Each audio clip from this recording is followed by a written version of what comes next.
очень улучшается. Прям вот, знаете, на глазах. В сравнении с тем, что там было там 3 года назад, 4 года назад. Ну, по крайней мере, вот как бы, причем, ну, как бы на всех, ну, как, ну, уровнях или классификациях, или что, или классах, да, Мгм. вот. Самое такое проблемное место нашего общепита, это, конечно, обслуживание. Вот, потому что я не знаю, знаете, мне в Москве случилось вот так вот, просто случайно получилось. Мне, знаете, пришлось поработать ну, не в системе, а как это называется? В предприятии, вот в этом, в ресторанном, которым владеет Делос. Делос — это владелец кафе Пушкин и ресторана Турандот. Видите их? Как они называются? Муму. Ну вот Муму — это вот у него там масс-маркет такой, да? Вот, и потом еще сколько там у него этих самых ресторанов. Ну, достаточно одного такого кафе Пушкин, да? Концептуальный такой проект, и Турандот. И вот как раз, когда он открывал Турандот, вот, мне так вот случайно получилось поработать с ними по очень интересной такой части. У него же там официанты одеты, у него же весь этот ресторан Турандот сделан в стиле шинуазри. Это когда 18 век, и Франция сошла с ума от Китая. Шинуазри — это китайщина. Вот. И у него официанты одеты не в китайскую одежду, а в как бы одежду 18 века. Вот. И ему нужны были костюмеры. А у меня подруга, она художник по костюмам, и она как раз в тот момент училась, и им предложили подработать, она не могла, а я что-то в тот момент как раз была, ну, свободна, не то чтобы я была без работы, но я была свободна, а как раз я уже себя тогда начала вот пробовать там, ну, как стилист, да, вот так вот работать. И, кстати, не без влияния того, что вот она училась на этом факультете. Я много у них бывала, смотрела, как они работают, как они учатся адски, зверски совершенно. И какой-то вот интересный мир вещей, вот тканей, всего такого. Вот. И я просто вот пошла туда поработать. Ну и потом, а ему нужно было, чтобы это все было, знаете как, чтобы это соответствовало. Он же сам, то художник, но то искусствовед. Делос. Вот. И ему нужно было, чтобы это все было, ну, почти аутентично. Вот. Чтобы правильно были зашнурованы корсажи, вот. Чтобы там на нужной длине там нижняя юбка и так далее, чтобы жабо лежало у официантов и у мальчиков правильно, и так далее, и так далее. Вот. Я посмотрела, как они вышкаливают официантов, обслугу, и как вот изначально у них посыл такой для других. Вот у них такой посыл для других. Не то чтобы для клиента, а для других.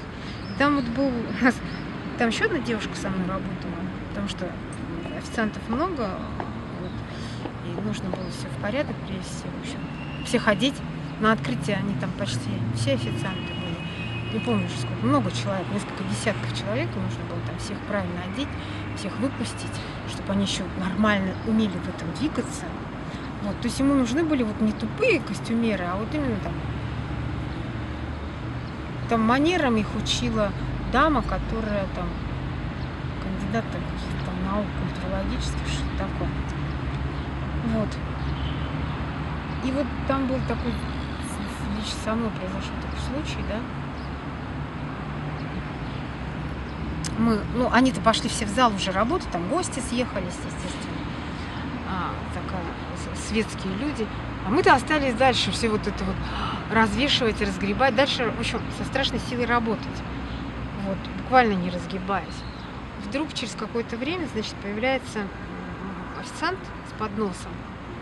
И на нем еда вот вся та самая, которую выставляют гостям. А это же ресторан высокой кухни. Вот. Через какое-то время мы мы голодные, мы бросаемся есть. Через какое-то время появляется еще один официант, тоже с подносом полным еды. И так, в общем, получилось, что пришел в конце концов еще и третий посол с едой. А потом четвертый появился с чаем и с кондитерскими изделиями. А кондитер у них какой-то супер-пупер был выписан, просто какой-то вот вообще невероятный. Какой-то там, чуть ли не самый лучший кондитер в Европе. И вот, значит, с этими кондитерскими шедеврами появляется. Оказалось, что?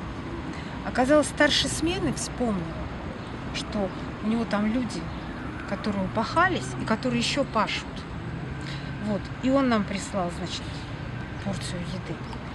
Потом вспомнил,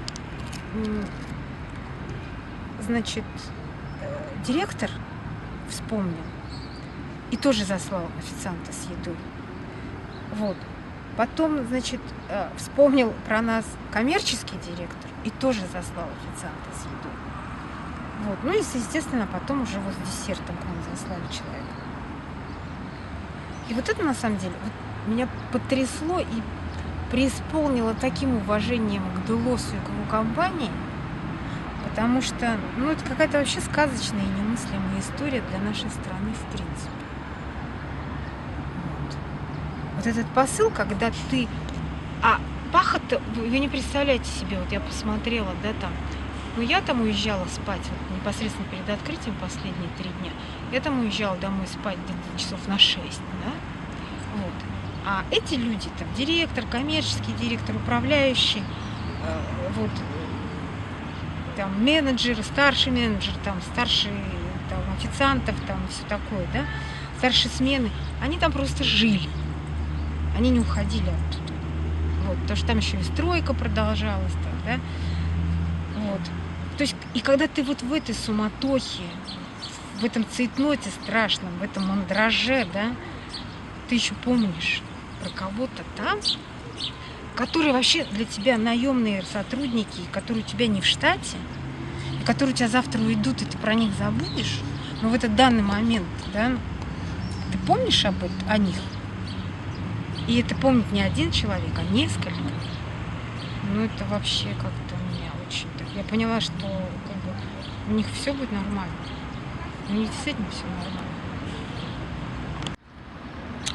Мне кажется, принцип простой. Во всем там, и в общепитии, и везде во всем. И вот в этой социалке, да. Вот если бы наши там отцы города, да, помнили, вот просто, знаете, надо, мне так кажется, что надо всегда думать так вот, что на месте любого человека может оказаться твоя мама с папой или твои дети. И все.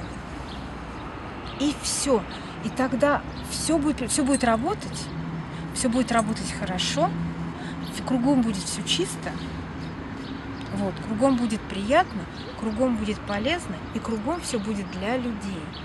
А у нас все не для людей. И вот единственное, что я говорю, что вот общепит, он как-то все-таки меняется, и есть такие, ну, точки у нас в городе, где, в общем, для людей.